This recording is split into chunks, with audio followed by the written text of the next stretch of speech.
Hello friends, welcome to code meta channel. इस video में हम बात करते हैं कि किस तरीके से हम स्टोर फ्रंट थीम का होम पेज सेटअप करते हैं। अगर हम हमारे होम पेज को देखें तो जो हमारी लेटेस्ट थीम है वो है हेलो एलिमेंटर। अगर ये थीम देखें तो हमारा सिर्फ होम पेज के ऊपर अभी सिर्फ इस तरीके का कुछ सेक्शन आ रहा है, ना फुटर आ रहा है ना कुछ आ रहा है। अगर हम हमारी स्टोर फ्रंट थीम को एक्टिव कर दें तो हमारे पास जो हमारा पेज होगा वो किस तरीके का दिखेगा वो देखते हैं हम। इसको रिलोड कर देते हैं हम एक बार। नाउ क्या होगा, रिलोड होने के बाद हमें हमारा पेज कुछ इस तरीके का दिख रहा है, क्योंकि यहाँ पे कोई भी प्रोडक्ट नहीं है प्रोडक्ट सेक्शन में, इसीलिए ये पेज हमें इस तरीके का दिख रहा है। अगर हम चाहें तो हम क्या कर सकते हैं, हमारी अपीयरेंस के अंदर जाकर कस्टमाइज सेक्शन से, जो कस्टमाइज सेक्शन है, जैसा कि हमने पहले भी बात कर चुके हैं, किसी भी थीम की अगर कोई सेटिंग करनी होती है हेडर फुटर की, अगर वो स्टोर नहीं है तो हम उसे कस्टमाइज सेक्शन से सेट कर सकते हैं उसकी सेटिंग्स को। जैसे कि हेडर में हम हेडर डाल सकते हैं, फुटर के अंदर हम फुटर का कलर सेट कर सकते हैं, बैकग्राउंड में हम बैकग्राउंड को सेट कर सकते हैं, बटन्स में बटन के कलर सेट कर सकते हैं। वो कॉमर्स से हम प्रोडक्ट के पेजेस को और उसके बारे में सेट कर सकते हैं कि कितने पेजेस हमें दिखाने हैं शॉप पेज पे और कितने नहीं। इस तरीके की चीज़ें हम सेट कर सकते हैं। लेकिन उससे पहले हमारे पास प्रोडक्ट्स होने चाहिए। तो हम प्रोडक्ट कैसे लेके आएंगे, हम यहाँ पे अब प्रोडक्ट इंपोर्ट की भी बात करने वाले हैं कि हम प्रोडक्ट जो अगर सैम्पल प्रोडक्ट इंपोर्ट करने हो स्टार्टिंग में तो वो किस तरीके से करेंगे। उसके लिए हम क्या करेंगे, हमारे टूल्स के सेक्शन में जाते हैं, इंपोर्ट में। इंपोर्ट में आने के बाद हम क्या करते हैं, यहाँ पे चेक करते हैं वो कॉमर्स इंपोर्टर। यहाँ पे CSV प्रोडक्ट इंपोर्टर आता है, जिसके अंदर हमें क्या मिलता है, प्रोडक्ट की CSV का इंपोर्ट करने का ऑप्शन मिलता है, और अगर एग्जिस्टिंग है तो उसे रिप्लेस करने का ऑप्शन मिलता है। हम क्या करेंगे, हमारे एग्जाम में जाते हैं जहाँ पे हमने थीम को इंस्टॉल किया है, वो कॉमर्स को इंस्टॉल किया है प्लगइन सेक्शंस में। अगर हम देखें तो हम यहाँ पे आ गए हमारे फोल्डर के अंदर, यहाँ पे WP कंटेंट्स प्लगइन, प्लगइन के अंदर वो कॉमर्स, और यहाँ पे सैम्पल डेटा। सैम्पल डेटा में हमारे सारी चीज़ें हमें मिलती है कि सैम्पल प्रोडक्ट है, टैक्स रेट्स हैं, एक्सपेरिमेंट सैम्पल प्रोडक्ट हैं या फैशन के एक्सपेरिमेंटल प्रोडक्ट्स हैं, तो उसके बारे में।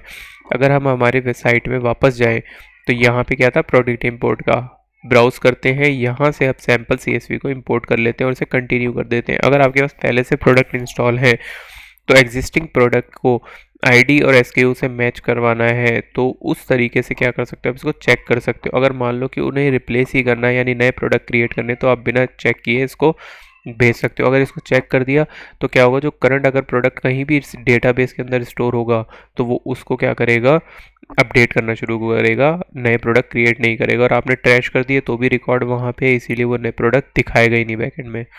तो हम क्या करते हैं, विदाउट उस चेक बटन को चेक किए आगे बढ़ते हैं। अब यहाँ पे हमें ये बोलता है कि आईडी को हमको कहाँ स्टोर करना है। जो CSV फाइल में आईडी और जो फील्ड्स आ रही थी ये सारी, ये हमारे डेटाबेस से मैच करवाएगा। तो ये जो लेफ्ट है ये डेटाबेस के कॉलम है और राइट है वो हमारी CSV का कॉलम है। इसको जाके वो क्या करेगा, अपडेट करेगा। जैसे रन इंपोर्टर किया तो ये प्रोडक्ट इंपोर्ट करना शुरू कर देगा। अब क्या होगा, हमारे पास प्रोग्रेस बार आ जाएगी। अगर ये धीरे धीरे चलती है तो प्रोडक्ट हमारे इंपोर्ट हो रहे हैं, अगर एकदम से चली गई तो मतलब कुछ भी इंपोर्ट नहीं हुआ। और अगर प्रोडक्ट इंपोर्ट हो गए तो हमें व्यू प्रोडक्ट का ऑप्शन दिखेगा, जिससे हम सारे प्रोडक्ट देख सकते हैं। वो डायरेक्टली हमें कहाँ लैंड कर देगा, ऑल प्रोडक्ट्स के अंदर लैंड कर देगा यहाँ पे, इस टैब पे। तो देखते हैं एक बार प्रोडक्ट इंपोर्ट होते हुए।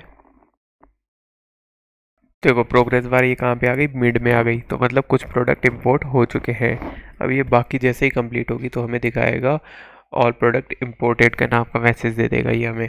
तो हमें वही देखना है अभी।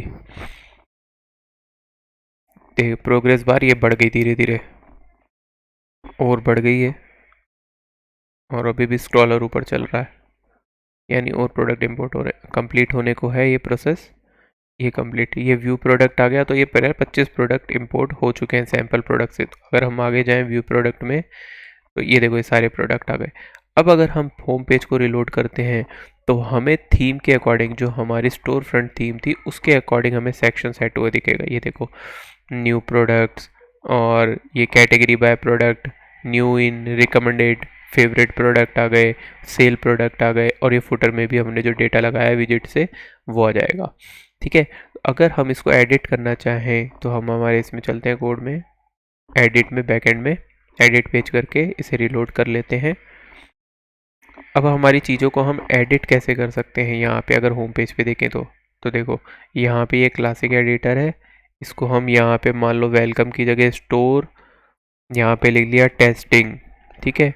और यहाँ पे भी हमने इस ये जो लिखा हुआ था इसको हटा के क्या कर दिया हमने, टेस्टिंग लिख दिया। नाउ अगर अब हमें इमेज अपडेट करनी है तो हम यहाँ से इमेज को रिप्लेस कर सकते हैं, अपलोड कर सकते हैं, यूज़ फीचर्ड इमेज भी यूज़ कर सकते हैं। तो मीडिया लाइब्रेरी हम ओपन करते हैं और यहाँ पे हम देखते हैं कि हमारे पास कौन सी फ़ोटो लेनी है हमें। सपोज़ करो ये ले लेते हैं हम, ठीक है। इसको सेव करते हैं, अपडेट करते हैं। अब हमें फ्रंट एंड पे ये पेज सेट हुआ दिखेगा। स्टोर फ्रंट जो है वो होम पेज सेक्शन के अंदर अपनी इमेज डाल देता है, ये देखो। हम बात करेंगे कि बिना इसके अंदर कंटेंट डाले हुए भी हम साइड से हम सिर्फ एक टेम्पलेट सेलेक्ट करेंगे, उससे हमारा पूरा होम पेज कैसे क्रिएट करते हैं वो हम अपने डायनेमिक वीडियोस में बात करेंगे, जहाँ पे डायनेमिक कोड के थ्रू वर्डप्रेस के पेजेस क्रिएट करेंगे। अभी आपने देखा कि हमने इधर से अपडेट किया तो फ्रंट एंड पे हमें चेंजेस दिख गए। इधर यहाँ पे अगर हम बैकएंड में देखें तो जैसे ही हम किसी भी सेक्शन को क्लिक करते हैं तो राइट हैंड साइड में उसका ब्लॉक आ जाता है कि वो क्या क्या चीज़ें हमें या ऑप्शंस प्रोवाइड करता है, वो भी हमें दिख जाते हैं। हम यहाँ से इसे भी चीज़ों को सेट कर सकते हैं। ओवरले लगाना है तो ओवरले लगा दो ब्लैक कलर का, तो इस तरीके का हो जाता है। अगर नहीं लगाना तो हटा दो। ओपेसिटी है, बढ़ा दोगे तो ओपेसिटी इस तरीके की आ जाएगी। अगर हमको स्मॉल मीडियम टेक्स्ट करना है तो हम इस तरीके से देखो ये चीज़ को इस तरीके से चेंज कर सकते हैं। तो टेक्स्ट बड़ा होगा तो इमेज के इशू आ जाएगा, है ना। और अगर हमें फुल विड्थ में ले जानी है तो फुल विड्थ का भी ऑप्शन आता है यहाँ पे कि हम इसे फुल विड्थ में भी कर सकते हैं हमारे सेक्शंस को। तो इस तरीके से हम चीज़ों को सेट करते हैं। अगर हम बात करें इनकी न्यू प्रोडक्ट्स की, तो न्यू प्रोडक्ट में देखो सेक्शन में किस तरीके से आया। यहाँ पे राइट हैंड साइड में हमें क्या दिखेगा कि कितने कॉलम दिखाने हैं हमें, 1 2 3, 3 कॉलम दिखा दिए। रोज़ कितनी दिखानी है, 3, तो 1 2 3 ये रो दिखा दी। हम चाहें तो इन्हें सिंगल भी कर सकते हैं, तो उससे क्या होगा, ये सिंगल में कन्वर्ट हो जाएगी। ये देखो सिंगल में कन्वर्ट हो गई, ठीक है।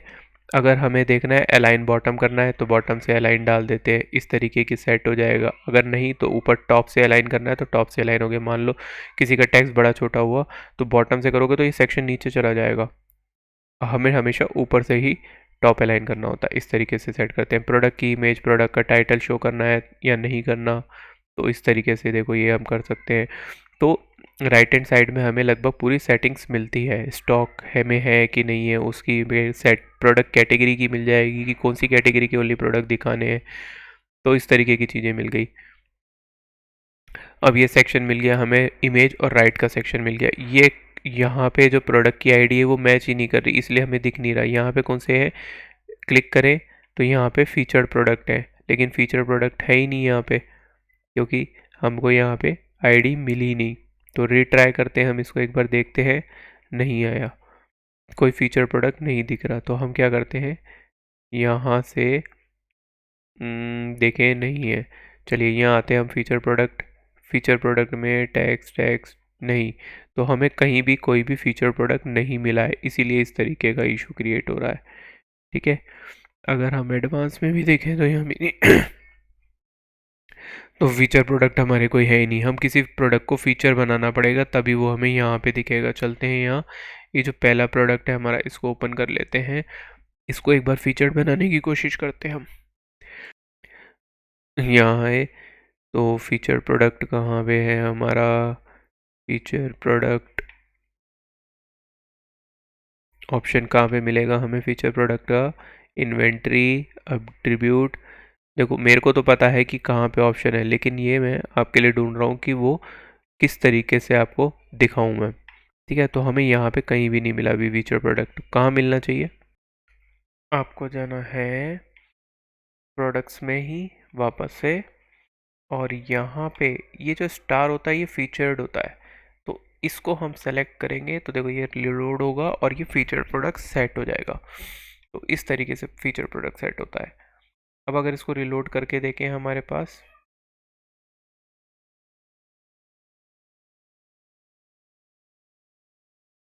तो ये कैटेगरी प्रोडक्ट आ गए, ये दूसरे वाले प्रोडक्ट आ गए हमारे, ये फेवरेट ऑन सेल आ गए, ये सारे आ रहे हैं हमारे पास। अगर हम इसको रिलोड कर दें तो यहाँ पे क्या हो रहा है, हमारे पास एक इशू हो रहा है कि डेटाबेस से हमारी आईडी का मिसमैच हो रहा है, इस वजह से ये ऐसा हो रहा है। ठीक है, तो न्यू प्रोडक्ट आ गए, ये आ गए। अब इस सेक्शन को हम क्या करते हैं, एक बार के लिए रिमूव कर देते हैं। ठीक है, अब क्या करते हैं, वापस से ऐड करते हैं हम, कॉलम ऐड कर लिया। ठीक है, कॉलम में क्या ऐड कर दिया हमने, यहाँ पे, यहाँ से आते हैं हम वो कॉमर्स में और फीचर प्रोडक्ट ऐड कर देते हैं।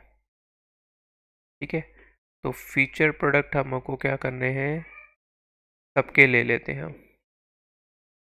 रुको, हम पहले चेक कर लेते हैं हमारे पास कैटेगरी कौन सी थी, डेकर नाम की कैटेगरी है, तो हम डेकर नाम की कैटेगरी का ही प्रोडक्ट ले लेते हैं। DECO है ही नहीं हमारे पास, तो डेकर नाम की हमारे पास आया ही नहीं यहाँ पे प्रोडक्ट। वर्डप्रेस पेना, देखिए कौन सा है, वर्डप्रेस पेनेंट आ गया। ठीक है, इसको डन कर दिया हमने और अपडेट कर देते हैं। अब देख लेते हैं एक बार हम, सॉरी थोड़ा साइड में कंस्ट्रक्शन का काम चल रहा है इसीलिए इशू क्रिएट हो रहा है। ठीक है, तो देखो ये आ गया हमारा फीचर प्रोडक्ट आ गया। तो इस तरीके से हम चीज़ों को सेट कर सकते हैं, प्रोडक्ट को ऐड कर सकते हैं और थीम को अपनी डिज़ाइन कर सकते हैं। कुछ थीम्स अपना क्या करती है, XML फाइल में स्ट्रक्चर देती है जिसको आप क्या कर सकते हो, स्टोर पूरा का पूरा एज इट इज़ का as it is sample data के साथ सेट कर सकते हो। तो वो चीज़ भी अवेलेबल होती है। वो पेड थीम्स होती हैं, फ्री थीम्स में ये कम अवेलेबल होता है। तो होप दोस्तों आपको समझ आया होगा किस तरीके से हम प्रोडक्ट को इंपोर्ट करते हैं, होम पेज को सेट करते हैं, स्टोर फ्रंट को सेट कर सकते हैं। ये आपको होप वीडियो अच्छी लगी होगी ये वीडियो। और तो कोड मेटा चैनल को सब्सक्राइब कीजिए ताकि आने वाली वीडियो के नोटिफिकेशन आपको मिलते रहें। और आने वाली वीडियो में हम डायनेमिक वर्डप्रेस के कोड की बात करेंगे, तो कनेक्टेड रहिएगा। और आपसे रिक्वेस्ट करूँगा इस वीडियो को लाइक और शेयर ज़रूर कीजिएगा ताकि अदर लोगों को भी ये वीडियो देखने को मिले। ठीक है, चलिए मिलते हैं नेक्स्ट वीडियो।